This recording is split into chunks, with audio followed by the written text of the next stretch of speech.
Kot veste, je zdravje vedno na prvem mestu.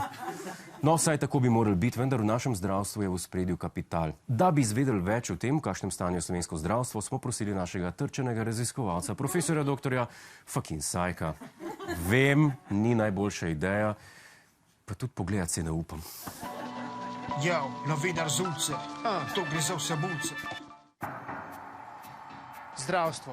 Sistem družbenih, skupinskih in osebnih aktivnosti, ukrepov in storitev za krepitev zdravja, preprečevanje bolezni, pravočasno odkrivanje bolezni, njenega pravočasnega zdravljenja, nege in rehabilitacije poškodovanih in obolelih. Vsaj tako pravi Wikipedija. Vendar za zdravje lahko skrbi le zdravstvo, ki je zdravo. Nezdravo zdravstvo še za sebe ne more poskrbeti in bi se mogli imenovati nezdravstvo ali pa bolanstvo, kjer si bolan še od lan. V Sloveniji je zdravstvo tako sranje, da se namenja niti pakovanje.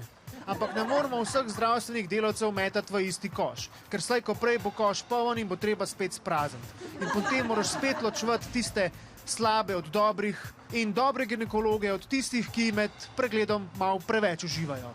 Noben se ne želi, da bi kirurgu med tem, ko ti operira tvoje možgane, po njegovih švigale misli o tem, kako je za to premalo plačan. Ker nazadnje, ko sem bil jaz premalo plačan, pa sem imel nož v rok, dajmo samo reči, da je bila tista lubenica na sadje in zelenjava kar hiter smudi. Za vse skupaj pa je krivo Ministrstvo za zdravje, ker vsaka piramida ima vrh in če je vrh zbezlan, kako ne bojo tisti, ki se po njem zgledujejo. Se tebi sploh zdi, da tukaj kdo dela?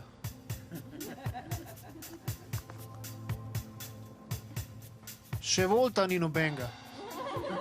Vseeno sem se odločil, da počakam. Nikoli ne veš, morda mimo pride Loredan. Kaj kmalu sem zaspal in sanjal o svetu, kjer so vsi zdravi. Vendar se zbudil v realnost in odšel tja, kjer dejansko skozi delajo. Kle skozi delajo. Včasih me prime, da bi šel raj po vseh 4 k veterinarju, kjer moj pes dobi priboljške, pa še z vseh smeri ga čohajo. Vse, kar jaz dobim, je prst urit od zdravnika, pa še to samo takrat, ki ga ne rabim. Ko grem pa dejansko na pregled prostate, takrat pa ni nobenega prsta bliz. Zato smo danes tu pred urgenco, da vam povem, kako iz neurgentnega prideti v urgenten primer.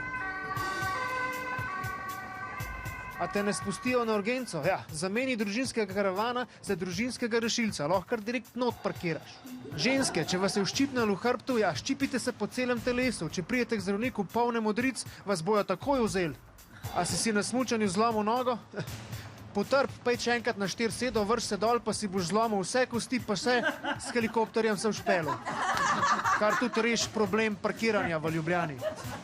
A ti prepočas raste tumor? Ja, bod proaktiven, naredi vse, da bo rastel hitrej. Lej, sploh ne rabiš delati, še zraven urgence imaš trafiko. Če ti govorijo, da imaš šibko srce in se lahko kadarkoli ustav, ja, ustav si ga sam. A veš, koliko je lažje pripraviti torbo za obolenco, če veš, da se ti ne mudi? A obstaja možnost, da te bo kap? Ja, pejt v mrazu in v dežju stati pred urgenco, bo šel iz dežja v kap.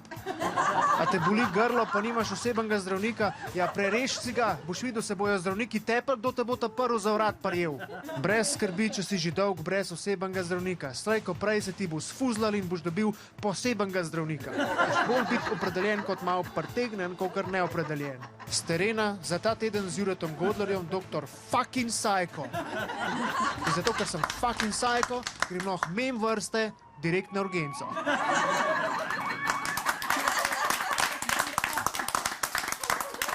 Jaz sem pa mislil, da gre lahko mim vrste direkt na psihiatrijo.